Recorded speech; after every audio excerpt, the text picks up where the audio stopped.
Everyone around you has made their compromise. They have explained it, justified it, dressed it up in reasons. And now they are looking at you, waiting. Welcome to the Stoic Compass. I am Epictetus, and today I am joined by Carl Jung and LAOZI. Today we are examining how do you maintain your values when the people around you have abandoned theirs. Let me be plain about what is happening when you feel this pressure. You are not being asked to change your opinion. You are being asked to surrender your character. There is a difference, and it is not a small one. When the people around you abandon their values, they are not discovering something you missed. They are choosing comfort over principle, and they are hoping you will do the same so they do not have to feel the weight of their own choice. Your integrity is not a judgment of theirs, but they will treat it as one. This is not a philosophical problem, it is a practical one. What will you do when the room turns against you? I think you are describing the social pressure accurately, Epictetus, but I wonder if you are missing the more interesting question underneath it. When someone around us abandons their values and we feel threatened by that, why exactly do we feel threatened? If my values are truly mine, why does another person's compromise shake me? I would suggest that the disturbance we feel is not entirely about them. There is something in the psyche that recognizes its own shadow in the other person's failure. We are disturbed, at least in part, because we recognize the temptation. We have felt it ourselves. The person who compromised is showing us something we have not yet fully confronted in ourselves. You are both starting from the assumption that the person with values is in conflict with the people who have abandoned them. But I am not sure the conflict is where you think it is. The difficulty is not that others have changed. The difficulty is that you have decided their change is a problem you must solve or defend against. What you call pressure is mostly your own resistance taking shape. No, I will not let that pass. There is a real external pressure, and pretending it is only interior is dangerous advice. If you work in a company where everyone has decided that small corruptions are acceptable, you face real consequences for refusing to join them. If your family has made a collective agreement to look away from something harmful, your refusal to look away costs you something real. This is not a matter of interior adjustment. Some situations require you to hold a line that others have given up. And the question is whether you can do it without collapsing. I am not saying the consequences are not real. I am saying the suffering you feel in that moment is coming from a specific place, and it is worth knowing where. You are not suffering because others have failed. You are suffering because you believe their failure threatens something in you. If your values were simply yours, and you simply lived them, you would not need everyone else to also live them. The pressure becomes pressure when you need the room to agree with you.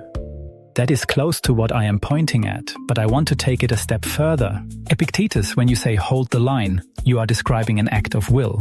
And the will is important. But the will alone is not sufficient when the pressure comes from within as well as without. I have worked with people who believed they were holding their values absolutely, only to find that their rigidity was itself a compensation for an unacknowledged temptation. The person who is loudest about integrity sometimes has the most to hide from themselves. I am not saying your values are false. I am saying that if you do not understand why the pressure works on you the way it does, you will hold the line by force of ego, and that kind of holding eventually breaks.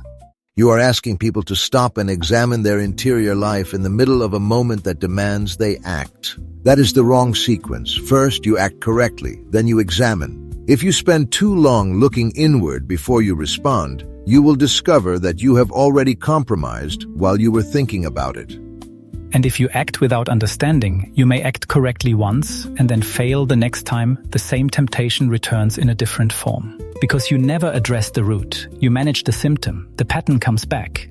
You are both right about one thing. The pressure does not come only from outside, and it does not come only from inside. It comes from the relationship between what you are and what the situation is asking you to be. The question is not whether to resist or examine. The question is whether you are clear about who you actually are before the pressure arrives. If you know that, the moment of pressure is not a crisis. It is simply a moment of choice.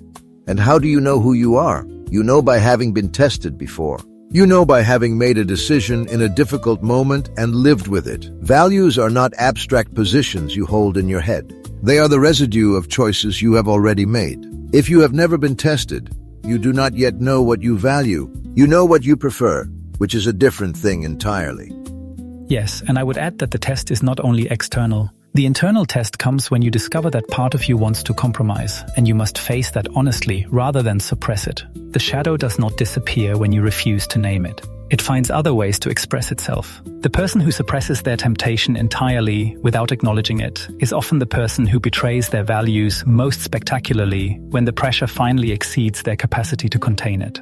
There is something both of you keep circling without quite saying. When a person abandons their values, they do not usually announce it as a betrayal. They explain it. They have reasons. The reasons sound reasonable, and the person watching feels the pull of those reasons because the reasons are not entirely wrong. Most compromises are not made by people who suddenly become dishonest. They are made by people who follow the logic of a situation until the situation has carried them somewhere they never intended to go.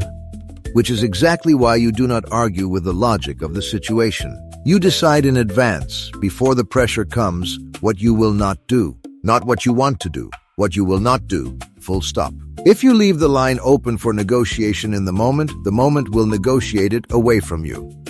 That kind of pre-commitment is useful, but it is also brittle if it is purely rational. The unconscious does not honor the commitments of the rational mind when it is threatened enough. I have seen it happen too many times.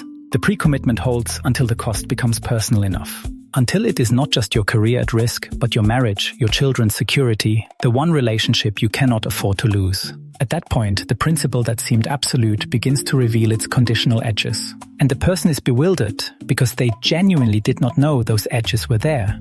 So you are both describing ways that holding values can fail. Epictetus says it fails when you do not commit in advance. Jung says it fails when you have not examined the interior. I would say it fails for a simpler reason. It fails when the values belong to an image you have of yourself, rather than to the way you actually move through the world. You can hold an image very tightly and still act against it. But if the value is genuinely how you live, then living differently does not feel like pressure. It feels like damage. Now that I can say that more plainly. If your honesty is real, then lying does not feel like a temptation. It feels like injuring yourself. You do not need to resist it the way you resist an appetite. The resistance is already in the nature of who you are. The problem appears when the value is more about what you believe about yourself than about what you actually do. Then the conflict is real because you are trying to maintain a self-image under pressure, and self-images are not built for that. That is the distinction between the persona and the genuine self. The persona is the image we project and maintain. When it is threatened, we experience it as an existential attack. But it is only the image that is being threatened, not the actual person. The trouble is that most people have spent decades confusing the two. They do not know where the persona ends and they begin. And so when the image is threatened, they fight to protect it as though their life depended on it, and they cannot see clearly what they are actually defending. I have less interest in the distinction between persona and self than I do in the outcome. Here is what I observe. People who maintain their values under pressure consistently over time share one characteristic. They have stopped caring whether the room agrees with them, not in a defiant way, not in a performance of indifference. They simply no longer require external confirmation that they are right. They already know. And that knowing costs the external pressure almost all of its power. And where does that knowing come from? From having chosen correctly before, at a cost, and finding that you survived it. That is the only school. I do not disagree with that. But I would say the curriculum is not only the external choice. It is also the encounter with your own darkness. You learn that you can be trusted not only by acting well when tested from outside, but by confronting, honestly, the places where you wanted to fail and did not. That confrontation is what makes the knowing solid rather than fragile. The water does not decide to find the lowest point. It simply goes where it goes, because that is what water does. A person whose values are genuinely their own does not decide to maintain them under pressure. They simply are who they are. The pressure reveals that. It does not create it. Which means the work is not done in the moment of pressure. The work is done before.